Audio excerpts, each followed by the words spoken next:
Bismillahirrahmanirrahim. Au nom de Dieu, le tout miséricordieux, le très miséricordieux. Assalamu alaikum wa rahmatullahi wa barakatuh, mes chers frères et sœurs en Dieu. Je suis Mohammed, le présentateur général de notre web TV, Être avec Dieu TV. Et c'est avec un grand plaisir aujourd'hui que nous inaugurons cette nouvelle chaîne de télévision. Cette chaîne de télévision qui traitera des sujets du site, qui sont traités sur le site. Donc, les axes principaux de notre chaîne de télévision seront de traiter de ces sujets et principalement de la religion unique de Dieu, de diffuser un message de paix et d'amour et d'être un canal d'être un canal d'avertissement concernant cette fin des temps, et c'est la fin de ce cycle qui est en route. Donc derrière moi se trouve toute une équipe qui, Inch'Allah, grâce à Dieu, vous verrez avec le temps, au fur et à mesure, tel que mon cher frère, là je vous cite les pseudonymes qu'on peut retrouver sur le site, mon cher frère le bras armé de Dieu, mon cher frère le lion du désert, ma chère sœur Asma, ou encore notre correspondant en Afrique, Saïd. Sans oublier notre cher guide et cher frère en Dieu, Hicham, que je salue très fraternellement et qui est derrière tout ce projet, et que Dieu bénisse notre projet. Amen. Alors, le premier sujet que nous allons traiter pour cette émission et cette inauguration va être la fin des temps. Alors, nous avons choisi ce sujet. Pourquoi? Parce que c'est quelque chose qui arrive à très grande vitesse. C'est quelque chose, la fin de ce cycle qui est en route. Et nous préférons traiter ce sujet en premier, de manière à ce que ce soit un impact direct qui permette de nous réveiller et de nous avertir par rapport à cette fin des temps. La fin des temps, c'est une idée qui a été répandue au cours des siècles, au cours des civilisations passées, au cours des millénaires passés. Des gens, des personnes, des civilisations, des oracles ont prédit la fin des temps maintes et maintes fois. Alors là, on parlera plutôt de la fin d'un cycle. Plutôt que de la fin des temps, ça va plus être la fin d'un cycle, pour être plus précis.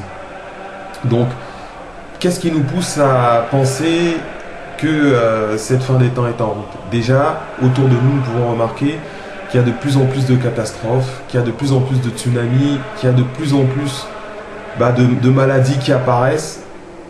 Et cela est conforme à certains écrits religieux que l'on trouve dans le Saint-Coran, dans la Bible, ou encore dans l'Évangile, ou encore certaines civilisations dont le calendrier s'arrête subitement en fin 2012, par exemple la civilisation Maya, ou alors certains oracles qui ont prédit des événements spéciaux qui se produiront aux alentours de l'année 2012. Et encore, on dirait donc que c'est une coïncidence, les astronomes et les scientifiques prévoient un alignement des planètes en fin 2012. C'est un alignement qui ne provient qu'une fois tous les 3600 ans. Je vous laisserai vérifier, je pense que c'est bien ça si je ne me trompe pas. Une fois tous les 3600 ans, et à chaque fois que cet alignement s'est produit, il s'est passé quelque chose dans l'humanité. Que ce soit l'invention de l'écriture, de nouvelles civilisations, il s'est toujours passé quelque chose. Donc indéniablement, quelque chose est en train d'arriver et quelque chose est en train de se produire. C'est à nous de méditer et de nous réveiller par rapport à ça. Alors ce sujet, le déroulement de ce sujet se fera en 6 parties. Aujourd'hui, je vais vous lire la première partie. Cette première partie s'intitule « La fin de ce monde est en route ». Donc cette première partie est une inspiration de notre cher guide Hicham. Je vais vous lire cette première partie immédiatement. La fonte des glaces et la conjonction 6J provoqueront un déséquilibre, un déplacement des charges, le poids des eaux, sur le globe terrestre. Ce déplacement affectera la rotation de la Terre ainsi que son magnétisme. Cela libérera une fermentation de la mort qui proviendra des organismes, une sorte de fumée ou gaz qui affectera l'équilibre de ce monde. La composition des océans sera modifiée et la faune se déplacera. Le passé nous rattrapera donc. La Terre comptera son histoire. Des nouveaux virus inconnus résistants naîtront. Une maladie atteindra les moutons.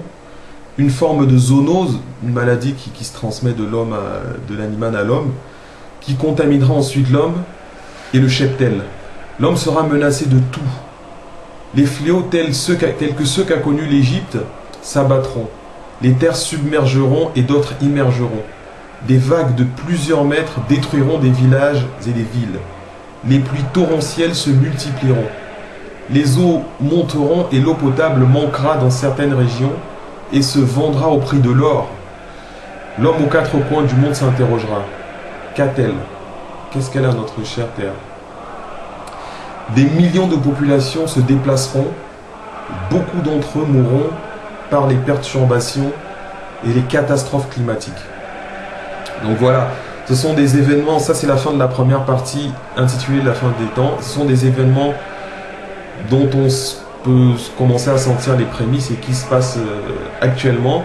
Donc c'est à chacun de nous, à travers l'observation sur l'actualité, sur les événements climatiques qui se passent, sur nos livres religieux qui sont des mines d'enseignement, des mines d'or d'enseignement à ce sujet, au sujet aussi de l'histoire des civilisations anciennes. C'est à chacun de nous de réfléchir, de méditer, afin de se réveiller par tout ce qui est en train de se passer et qui est très important pour l'humanité.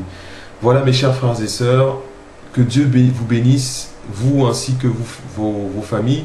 Je vous salue de manière très fraternelle et assalamu alaikum wa rahmatullahi wa barakatuh.